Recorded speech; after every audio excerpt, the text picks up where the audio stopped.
आइए दोस्तों, आप सभी का मेरे YouTube channel maths by Jitendra Kumar में स्वागत है। आज हम सेकंड चैप्टर स्टार्ट करेंगे, लीनियर प्रोग्रामिंग प्रॉब्लम। हिंदी में अर्थ है इसका रैखिक प्रोग्रामन समस्या। ठीक है, इसकी जो मूल उत्पत्ति हुई लीनियर प्रोग्रामिंग प्रॉब्लम की, वो सेकेंड वर्ल्ड वार के दौरान हुई, जब इंग्लैंड की जो आर्मी थी, ठीक है, उनके पास सीमित संसाधन थे, तो उन्होंने एक साइंटिस्टों की टीम का गठन किया। ठीक है, तो उन साइंटिस्टों ने स्ट्रेटजी बनाई कि जो तुम्हारे पास ये सीमित संसाधन है, इनको इफ़ेक्टिव किस तरीके से बनाया जा सकता है। ठीक है, तो अब तो इसका मतलब काफ़ी यूज़ होता है, बिजनेस में यूज़ होता है, इसका इंडस्ट्री में यूज़ होता है, कॉमर्स में यूज़ होता है। ठीक है, और जब से लगभग इसको मतलब अब तो काफ़ी इफ़ेक्टिव बना दिया इसको। ठीक है, जब से तो मतलब जब से अब तक इस पर काफ़ी रिसर्चेज हो चुकी हैं। ठीक है, तो इसकी कुछ डेफिनेशंस हैं, वो पढ़ेंगे हम पहले। ठीक है, तो चलिए कुछ डेफिनेशंस देखिए इसकी। ठीक है, तो चलिए कुछ डेफिनेशंस हैं, इनको ध्यान से देखिए। ठीक है, सबसे पहले लीनियर प्रोग्रामिंग।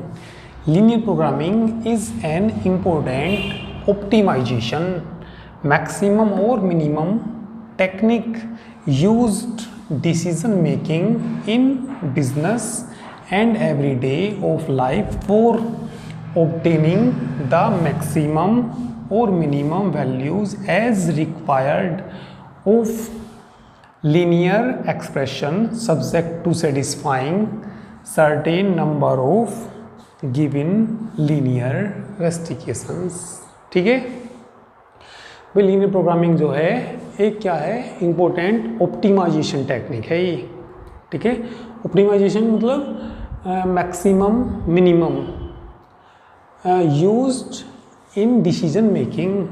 ठीक है, इन बिजनेस जो, ठीक है भाई, जो टेक्निक यूज़ होती है भाई डिसीजन लेने में, इनका किस में, बिजनेस में, and every day of the life.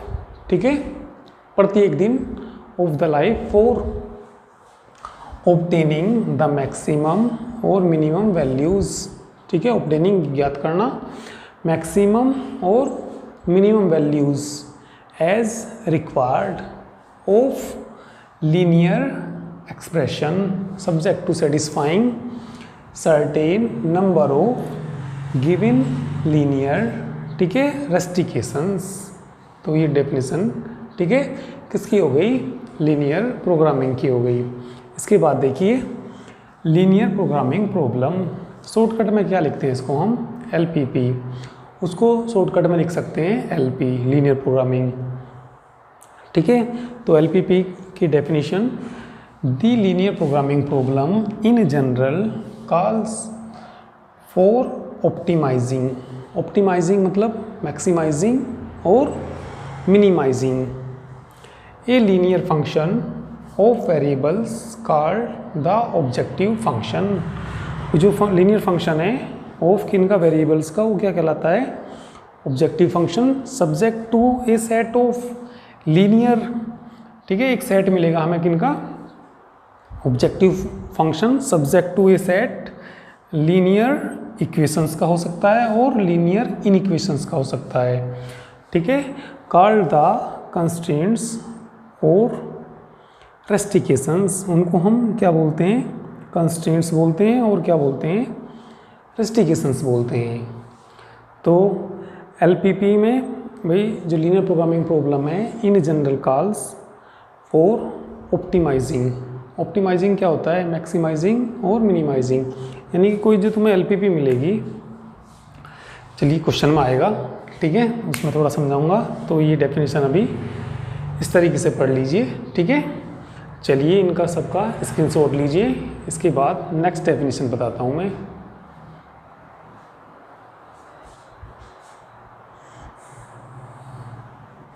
चलिए इसके बाद डेफिनेशन देखिए। ठीक है, ऑब्जेक्टिव फंक्शन क्या होता है, the function which is optimised, maximised और minimised is called objective function.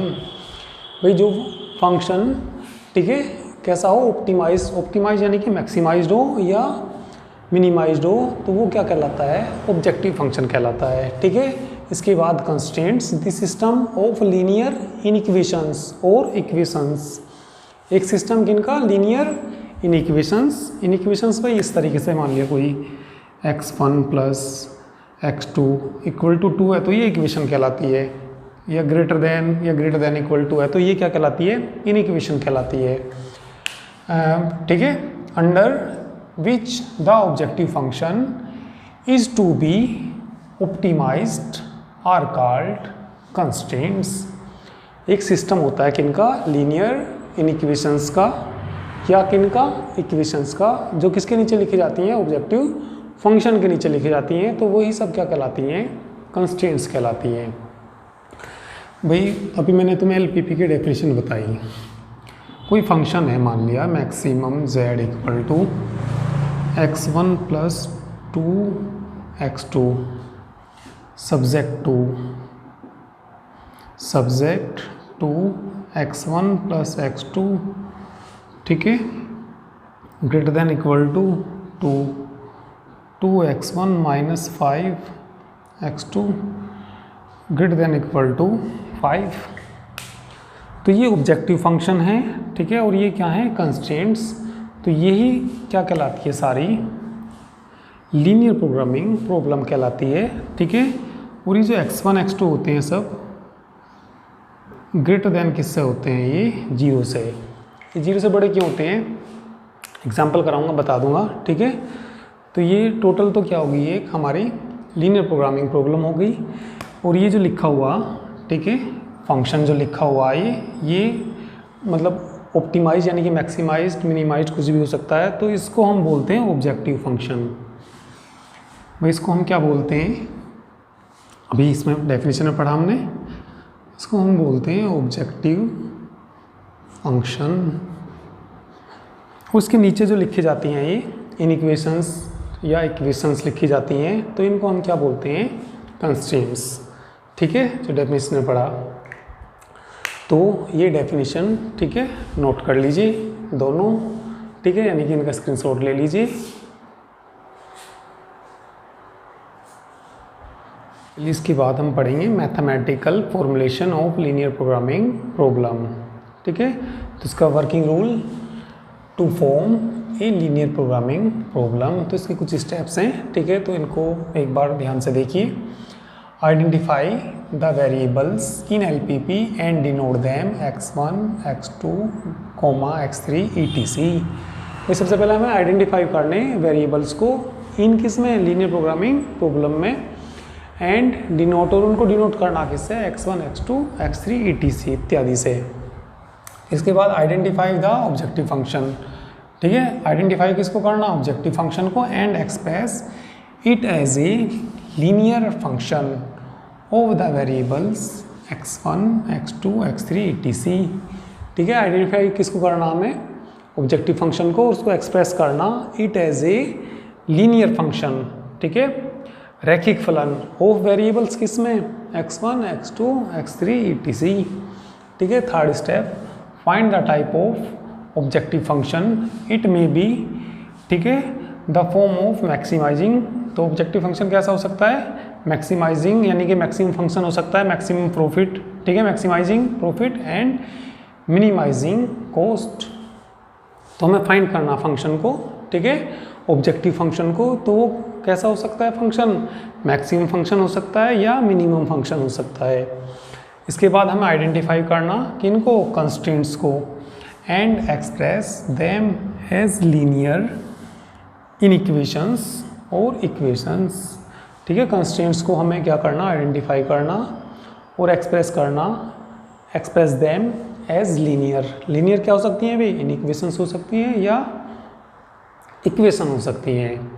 ठीक है, तो तब हम किसी क्वेश्चन में फॉर्मुलेट करेंगे और ये सब तब अच्छे से समझ आ जाएगा। ठीक है, तो अब हम जब नेक्स्ट टर्न पे क्वेश्चन करेंगे, ठीक है, तो ये और अच्छा समझ आ जाएगा। ठीक है, तो आज के लिए इतना काफ़ी है, तुम इसको नोट कर लीजिए। ठीक है, यानी कि इसका स्क्रीनशॉट ले लीजिए। ठीक है, तो बाकी नेक्स्ट टर्न पर करते हैं।